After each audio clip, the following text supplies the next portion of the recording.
What's going on, everybody? Welcome back to our expert guide series where we really teach you here not only to get a fish, but how to fish. We're here trying to make you better bettors. And today we talk about the NBA. I am your host, Dane Martinez, the Spittin Statistician. And with me today to talk about betting the NBA and getting sharper are my guys, Matt Moore. He's a senior NBA writer for the Action Network. And of course, Dan Titus as well, NBA writer, producer, analyst for the Action Network. How you guys doing? Let's make people better bettors when it comes to the NBA. Let's do it. Excited to be here with you, man. Absolutely. So let's get it started, right? Because first of all, this industry is just now so inundated with people claiming they know. So Matt, let me start with you. Like, how long have you been betting the NBA? Like, how often do you bet the NBA? Quite frankly, excuse me for asking, but like, what makes you an actual expert? Well, I think for me, the expert part comes from covering the league for 15 years. I've been betting the NBA for about 20. I started in college betting and have carried through. For me, I'm betting daily on the NBA now at Action, where it's every single day on the NBA regular season, props, sides, totals. We do so many shows on the Action Network to try and make people smarter and better. That's been the biggest part of my growth as a bettor, is being around the smart people at Action Network, being around people like Chris Raybon, being around people like Dan Titus, being around people like Brandon Anderson have made me sharper and smarter in how to cover these things, as well as, the experience of just covering the NBA for 15 years. I tend to try and bring what I consider to be a little bit more of a knowledgeable look at the league and how it works, how it operates, what guys are happy, who, where, and which guys are unhappy, how that's working out, the schemes that different teams use. I get really into the weeds, and that can be a challenge sometimes when betting because you can get too close to it. But in general, that's been my best approach to being a sharper bettor. What about you, Dan? I mean, maybe you haven't been doing it as long necessarily, but I like the idea of iron sharpening iron so we can all become a little bit sharper. What do you bring to this game? How do you bet? How often are you betting the NBA? For sure. I'm betting almost every night. There's definitely going to be those times where you're going to have the ebbs and flows of cold streaks in there where you might need to take a step back, reevaluate your process. But, I've been doing this since 2009. Since graduating from college, I got my first job. And I really just dedicated much of my paycheck to building out an extraordinary Jordan collection and placing a lot of bad bets on the Sixers. I'm a Sixers fan at heart. I remember like it was yesterday going to Game 6 in 2009 versus the Magic. I had hundreds of dollars on the bet on the game, and Rashard Lewis pretty much put me in misery. So I've learned to not bet on the Sixers as frequently, but I've also learned a lot joining the Action Network team here. And I'm just so fortunate being on a couple different sides of the coin here because as I get to break down the game and really get into my analytics, I also get to hear experts like Matt that have been around the league for 15 years and getting the quantitative analysis from the likes of Raybon, Stuckey, Sean Kerner in NFL as well. So, it's just a great team that we have here. And if you haven't, shameless plug, make sure you get the Action Network app here because you can learn a lot from our action experts in our team. Yeah, absolutely. Download the Action Network app, subscribe to the Action Network YouTube channel, unless, of course, you are allergic to money. My man Dan is trusting the process with the Philadelphia 76ers. But I got to ask you, Matt, you've been in this game for a long time. Is it possible for someone new to kind of get into this world and actually be effective or profitable? If you had to give one piece of advice for someone new to betting the NBA, what would be like kind of the cornerstone bedrock principle? What are the big rocks here people need to know when they're starting to bet the NBA? Yeah, I think the toughest thing about the NBA is the difference between the regular season and the playoffs. The playoffs, I think, are where the most value is, but obviously nobody wants to wait until the playoffs come just for 3 months a year. If you're going to do that, I think the big lessons is, one, you need to be starting from some sort of number. You can work off of the work that somebody else does. We've got projections at Action Network. You can look in the app and find what we've got games modeled at. You have to have a sense of like where the number was. When I was betting blind, it was really tough for me. And recently, this year, I started building my own model to get a projection on what I think the number should be. That helped a ton, not just for knowing spots to bet, but for what was a stay away. I'd like a side a lot, but the number would say, this is a little bit too within the margin of error. This is about the right line for where these teams are at based off of whatever principles you want. That's why I think it makes it tough for inexperienced bettors. The other thing here is to understand if you're going to bet, you need to bet early or you need to bet late. And what I mean by that is if you're watching a game on a Tuesday and you see that somebody sprained their ankle and it's pretty bad, and then the line comes out and you see that that line is not reflecting that player is injured, that's a good spot to bet on it if you can get on it early. Otherwise, you want to wait. You really need to wait to be able to see, one, what the market does. And we can track that in the Action Network app to find out where the sharps are coming in and where they think the movement is. But the biggest thing is injuries. Player availability in the regular season is maddening in this day and age. Guys just take off. Guys are not motivated. Guys are on back-to-backs, and all that's factored into the line a little bit. So you want to wait to the last possible moment and try and take advantage of those spots where the line is not moved yet, on a player deciding, nope, not tonight. I'm resting my body for the future, for the next game or whatever. Looking for those types of spots. You have to be really in the information flow if you want to be profitable as an NBA bettor.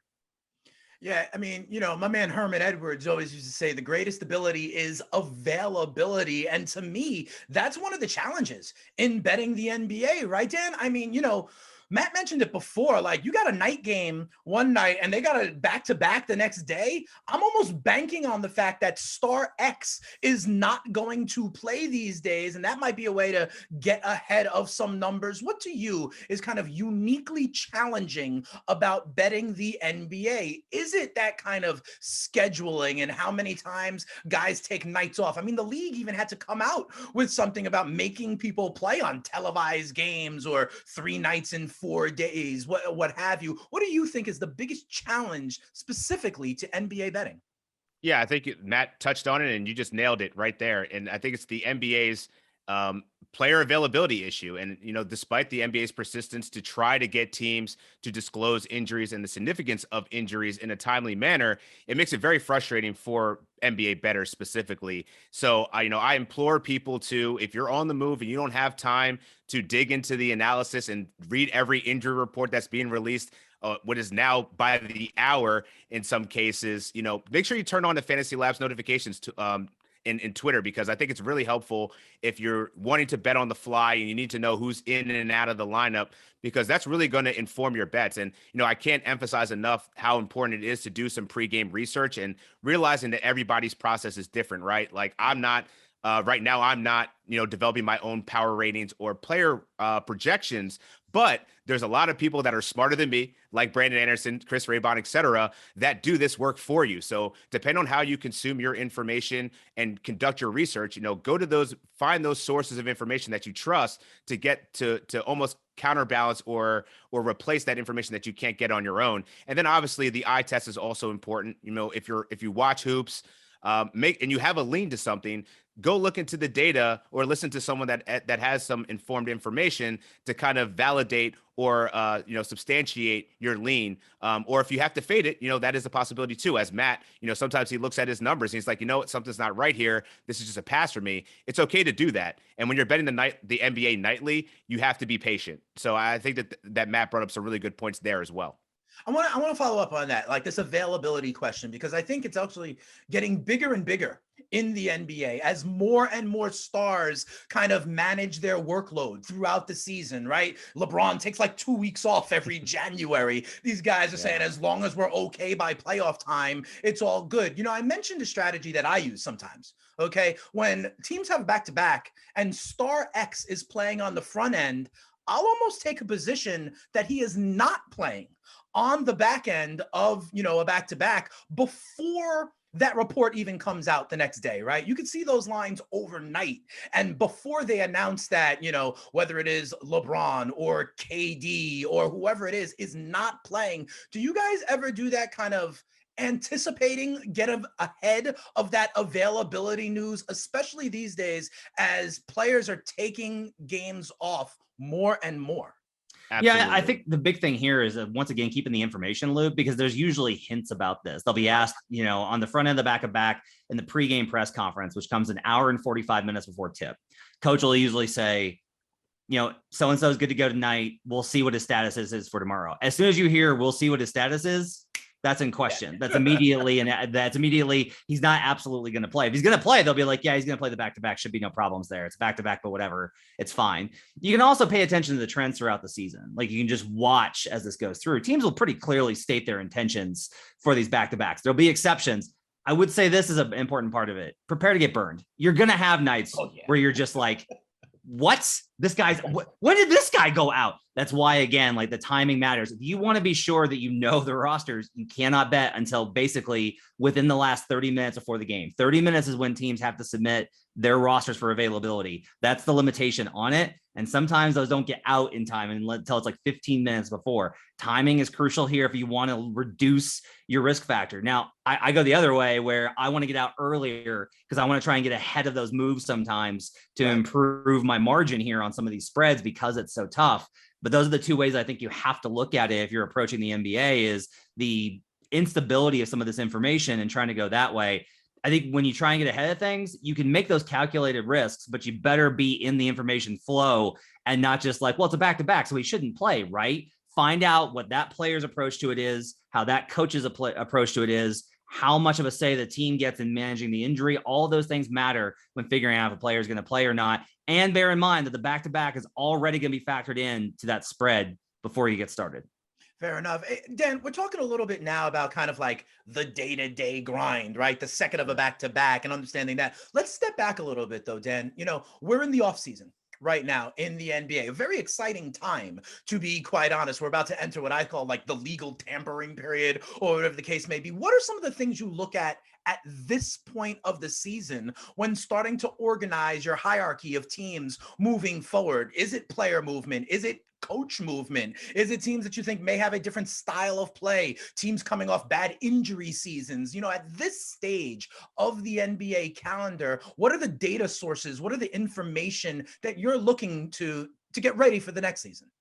Yeah, I'm really looking for continuity here. And, you know, I tried to be risk adverse when I'm starting the NBA season because I tend to shy away from teams that have a significant coaching change, like a head coaching that could affect the strategy and scheming of the offense or defense, as well as player movement, because, you know, this is the player empowerment era and teams are teaming up, players are teaming up all over the place. So that's going to take time for people to gel. So I think it's really important, you know, despite, you know, I know that the summer league isn't really must see TV, but really getting a look at the early look of how teams are going to be, how players are going to be integrating into teams, but then also going into the preseason, how do those teams translate? How does the carry over? And I think it's important to kind of look at some of the data in terms of, you know, because stars aren't going to play all those minutes in the preseason, but, you know, what is the turnover like? Because those are the teams I want to avoid initially because it's just more risk. There's more volatility when there's more moving parts. So when I'm going into next season, you know, I'm going to be looking at teams like the Bucks. I think that they got a shorter end of the stick. Shouts at Matt Mitchell, who's their producer here. I know he's a Bucks fan, but, you know, if Chris Middleton's in that lineup, they look a lot different. And I don't see a lot of changes on the Bucks roster. So I think they could be ripe for the taking coming into this next season here. And look at the Boston Celtics, extremely youthful, have a lot of favorable contracts, and, you know, they're looking to come back for the Warriors here. So I think that if you look at the teams that don't change a lot early in the season, I think that that's really a bettor's advantage because there's less risk there.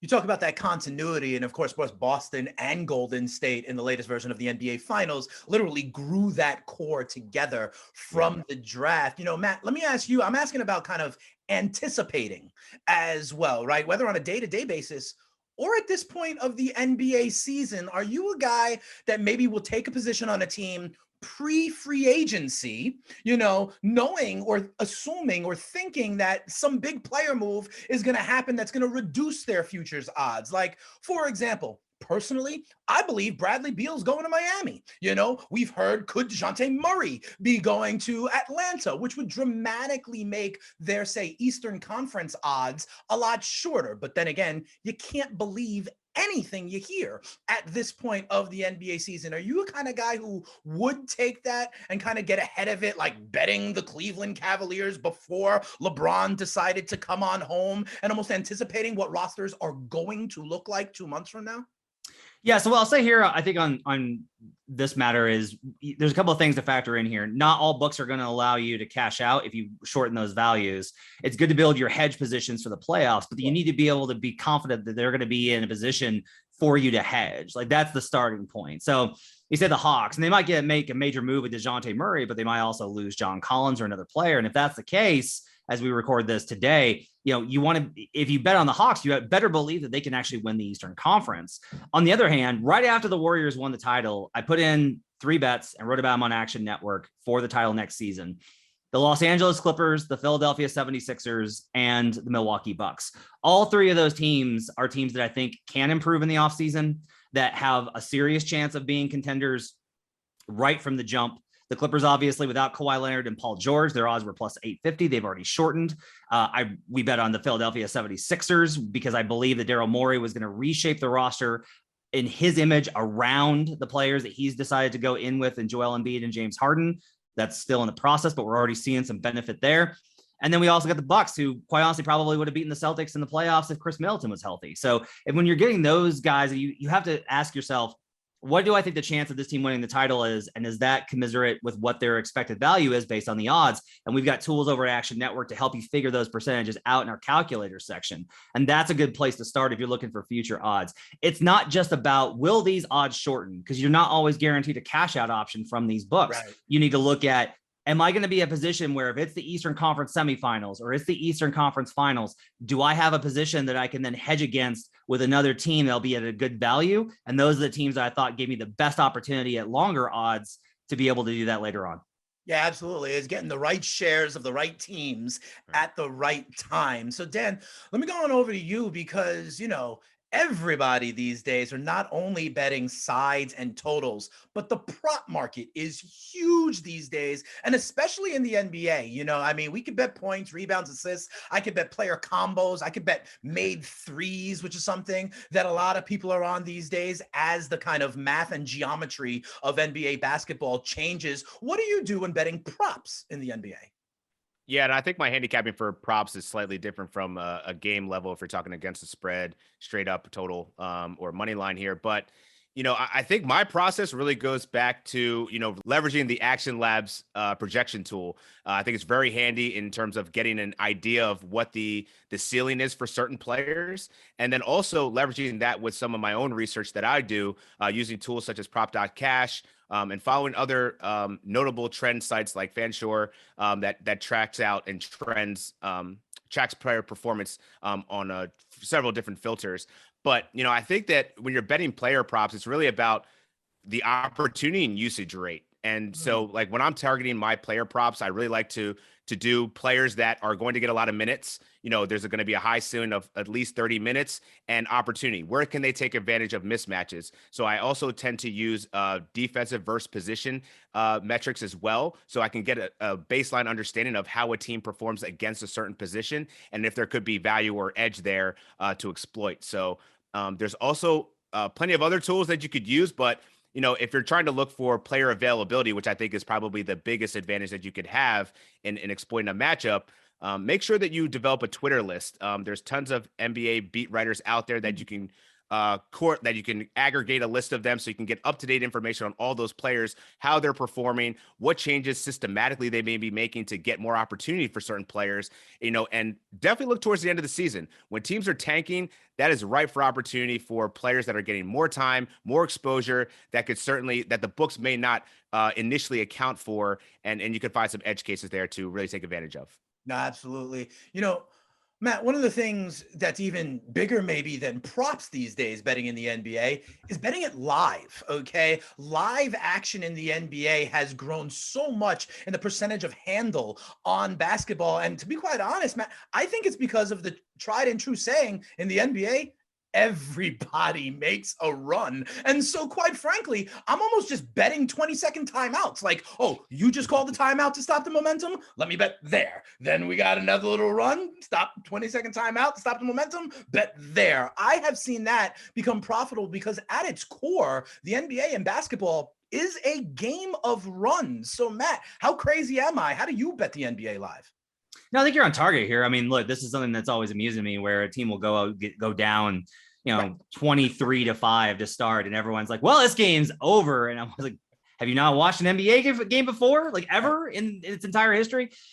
It's especially true now, though, with the way that 3-point variance has swung things over the last couple of years. That's been a big factor, is that simply one team shooting over performance, expected performance, and one team shooting drastically under, one of those is usually going to regress. Maybe not both of them, but one of them will probably regress, which is going to open up the opportunity if you can find the line. Now, the odds are pretty sharp. You're going to have to really find those opportunities taking situations, I think, especially where one team is favored and jumps out to a big lead and then the lead expands, rather than if the dog jumps out early, I'm a little bit more cautious. I actually look for line reversals where if a team was favored or was a dog by 3 points and they're a favorite in the second quarter by 3 points or more, that line inversion is kind of a point for me to buy back the other way, because the books are still expecting the favorite to wind up coming through. They're always going to be weighted towards that. So I think there are opportunities there. The other thing I'll say is we're seeing an expanding market for live prop bets. And this is still a market I think that the books are having a hard time getting as sharp as possible on. We did that a lot on our NBA bet streams with the NBA and had a lot of success with them, where if a guy has a good first quarter, they're still going to be weighted against their pregame expectation. But if that's that guy's night, he's going to get more touches. There's an inherent human desire from teammates to feed guys who are playing well. So I think those are the opportunities that you need to look for when live betting. You know, and I completely agree with you, Matt. And also sometimes in the NBA, these guys look for benchmark numbers, right? So Luka drops 23 in the first half. They're hanging 38 and a half. And I'm like, nah, they're going to try and get him 40 tonight. You know, that's actually the number you can go to. I look at things like volume as well. Somebody may have a poor, efficient shooting in the first half, but if they are still getting the touches, they are still getting the usage, eventually maybe those shots will drop. Dan, you know, you were talking about earlier in this episode, betting with emotion.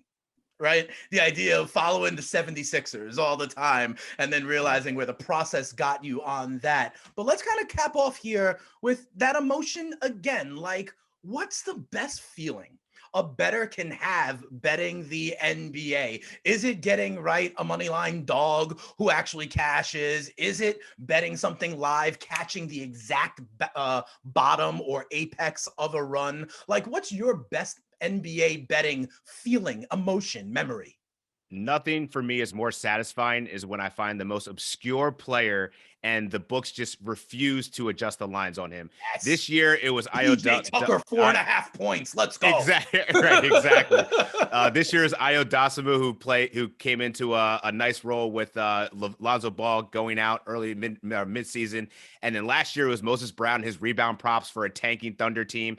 Nothing makes me happier when they just continue to just keep it at the same line, just throwing it out there very lazily. So, and I would also say, going back to your last point about live betting, it's very key to price shop, because a lot of these books will hang stale lines, especially towards the ends of the halves or end of quarters, that you might be able to capitalize on. So just be aware of that as well. Yeah, Matt, let me ask you, I know you're very disciplined in this sport here, but what's your favorite kind of betting the NBA memory, emotion, feeling when you saw it go your way?